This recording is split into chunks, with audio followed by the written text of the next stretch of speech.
हुगली सांगठनिक जिला बीजेपी के अध्यक्ष के रूप में दूसरी बार गौतम चटर्जी ने पदभार ग्रहण किया। राज्य बीजेपी के स्टेट ट्रेनिंग ऑफिसर दीपक बर्मन के लिखित निर्देशानुसार संगठनात्मक प्रक्रिया के माध्यम से उन्हें पुनः अध्यक्ष पद पर नियुक्त किया गया। गौरतलब है कि गौतम चटर्जी से पहले दिसंबर 2019 से 25 दिसंबर 2021 तक इसी पद पर कार्यरत थे। इसके बाद तुषार मजूमदार अध्यक्ष चुने गए और 25 दिसंबर 2021 से 14 मार्च 2025 तक 3 साल 3 महीने तक पद संभाला। अब उनकी जगह गौतम चटर्जी एक बार फिर हुगली सांगठनिक जिले का नेतृत्व करेंगे। नवनियुक्त अध्यक्ष गौतम चटर्जी चिंचुड़ा के निवासियों और संघ परिवार से जुड़े रहे हैं। उन्होंने 1990 में बीजेपी के सक्रिय सदस्य के रूप में पार्टी में प्रवेश किया। आज हुगली जिला बीजेपी के सांगठनिक कार्यालय में उनके अध्यक्ष बनने की घोषणा के बाद निवर्तमान अध्यक्ष तुषार मजूमदार ने उन्हें माला पहनाकर उनका स्वागत किया। হ্যাঁ দাদা, একটা খবর শোনা যাচ্ছে যে হুগলি জেলা সাংগঠনিক বিজেপির তরফ থেকে কি বলবেন, যে একটা খবর আসছে। দেখুন, একটা টার্ম আমার পূর্ণ হয়েছে, আমার 3 বছরের টার্ম পূর্ণ হয়েছে। এবার সাংগঠনিক রীতিনীতি অনুযায়ী যেটা চলে সেইভাবেই প্রোটোকল অনুযায়ী সেটাই হয়েছে। নির্বাচন প্রক্রিয়া চলেছে, সেক্ষেত্রে আমি দাদাকে নিজে ভোট দিয়েছি যে আমার অভিভাবক হিসেবে তিনি যেন আবার পুনরায় দায়িত্বে আসে। আর ওনারই জিএস ছিলাম আমি, আর সেইভাবে আমি সাধারণ সম্পাদক হিসাবে যেভাবে আমি পালন করেছি দাদার কাছে সবসময় আমি স্নেহের ছিলাম। আর সেই হিসাবে আমি দাদাকে ভোটদান দিতে পেরে, ভোট করতে পেরে আমি নিজেকে গর্ববোধ করেছি যে আবার পুনরায় ওনাকে আমি সেই মঞ্চে বসাতে পেরেছি।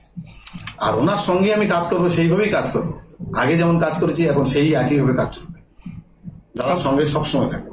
আপনি কবে নির্বাচিত হয়ে কতদিন ছিলেন এখানে হুগলি সাংগঠনিকের দায়িত্ব? আমার 3 বছর কমপ্লিট। কে হলো এবারে নতুন সভা? এবার আমার সম্মানীয় যিনি আমার সভাপতি ছিল আগে, তিনি আবার পুনরায় সভাপতি হয়েছেন, মাননীয় গৌতম চ্যাটার্জি মহাশয়।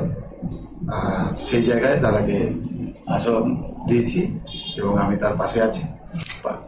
রাজ্য থেকে কি নিষেধ মানে আপনাদের এসছে বার্তা? এটা রাজ্য থেকে এখন বার্তা কি আসবে, যেটা আমাদের সূচনা দিয়েছেন এবং তার লিস্টও পেয়েছেন আপনার নিশ্চয়ই, সেই লিস্টে আছে।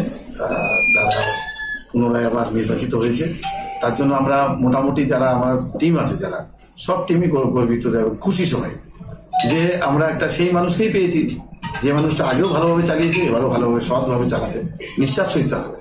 আর সেটাই আমরা পেয়েছি। কবে থেকে নতুন সভাপতি হিসেবে দায়িত্বভার গ্রহণ করবেন উনি? দায়িত্বভার আমি এখনই দিয়ে দিয়েছি।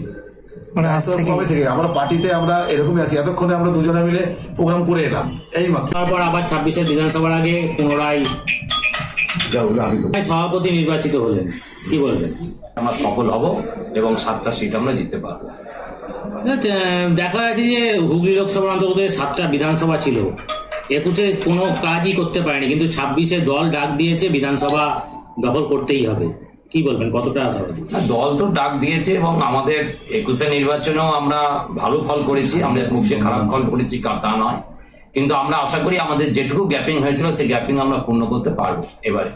এবং আমাদের সংগঠন আমাদের অনেক বেড়েছে, আমাদের জেলাতেও প্রায় 1 লক্ষ আমরা সদস্য আমরা করতে পেরেছি এবং আমরা আগামী দিনে আমরা সফলতা পাবো। ছিল না আমাদের প্রত্যেক মণ্ডলে, আজ আমাদের কর্মী সংখ্যা অনেক। আমরা আজকে যদি আমরা হিসেব করি আমাদের প্রায় অ্যাক্টিভ সদস্য হয়েছে প্রায় 1000-এর মতো অ্যাক্টিভ সদস্য হয়েছে এবং 1200 অ্যাক্টিভ সদস্য হয়েছে। সুতরাং আমাদের সদস্য সংখ্যাও আগের চেয়ে অনেক বেড়েছে, কর্মীর সংখ্যাও অনেক বেড়েছে। সুতরাং আমরা সবাই আবার ছাপিয়ে পড়বো এবং আমরা নির্বাচনে জয়লাভ করবো, এটাই এখন আমাদের একমাত্র পাখির চোখ হিসেবে আমরা লড়বো। নতুন বা উন্নয়নের যে জোয়ার বইছে, আজকে আমাদের পাশের রাজ্য উড়িষ্যা, আমাদের পাশের রাজ্য আসাম, ত্রিপুরা, সমস্ত জায়গায় আজকে ভারতীয় জনতা পার্টি ক্ষমতা। কিন্তু আমাদের দুর্ভাগ্যের বিষয় যে আমরা আজকে বাংলায় এখনো পর্যন্ত ক্ষমতায় আসতে পারি। সেই জন্য আমাদের 26-এর একমাত্র লক্ষ্য যে আমাদের সমস্ত কর্মীরা যারা আছেন প্রত্যেকের একমাত্রই লক্ষ্য হবে আমাদের ভারতীয় জনতা পার্টিকে বাংলায় ক্ষমতায় আনা এবং বাংলাকে রক্ষা করা এবং দুর্নীতিমুক্ত প্রশাসন বাংলাকে উপহার দেওয়া, মানুষের জন্য উপকার করা। নতুন সাংগঠনিকের কি প্রথম কাজ হবে? আমাদের এখন একমাত্র কাজই হচ্ছে সংগঠনকে তৈরি করা এবং সংগঠনের যেটুকু গ্যাপিং এখনো পর্যন্ত আছে আমরা মনে করি সেই গ্যাপিংকে ফিল আপ করা। সেটা কোন গ্যাপিংটা কি মনে করছেন? গ্যাপিং মানে এখনো আমাদের কিছু আমাদের হয়তো বুথ হয়তো আমরা করে উঠতে পারিনি, সেইগুলো আমরা মেকআপ করব এবং আমরা আরও সদস্য সংখ্যা আমরা বৃদ্ধি করব। 1 লাখ আমার পূর্বসরী আমাদের ভাই তুষার করেছে, আমরা চেষ্টা করব সেটাকে আরো বৃদ্ধি করার। এগুলোই আমাদের এখন একমাত্র সংগঠনের দিকে আমরা লক্ষ্য রাখবো। গত লোকসভা নির্বাচনে দেখা গেছিল যে 3টে বিধানসভাতে বিজেপি এগিয়েছিল আর 4টেতে পরাজয় বিশাল পরিমাণে ছিল, এবং তাদের ভোট গণনা কেন্দ্রে ঢুকতে দেওয়া হয়নি। অনেক রকম ঘটনা ঘটেছে, তা সেগুলো আশা করি আমরা এগুলো ঢুকতে পারবো এবারে, এবং আমরা সেই জায়গাটা আমরা করতে পারবো। এবং আমাদের ধনেখালি এবং আমাদের সিঙ্গুরে যে ঘটনাগুলো ঘটেছে সেইগুলো যাতে আর পুনর্ভাবে না হয় সেগুলো আমরা দেখব। আপনি ছিল তার চেয়ে মার্জিন বাড়বে, কারণ চুঁচুড়ায় আমার বাড়ি, চুঁচুড়ায় আমি সব জায়গাতেই ঘুরি এবং আমি সবাইকার সাথেই মিশি, কথা বলি। আজকে মানুষ ভারতীয় জনতা পার্টিকে ভোট দেওয়ার জন্য রেডি হয়ে আছে। যেখানে যেখানে যাচ্ছি সেখানেই মানুষ চাইছে যে আজকে এরা কবে যাবে, তোমরা কবে আসবে, এটাই হচ্ছে উদ্দেশ্য।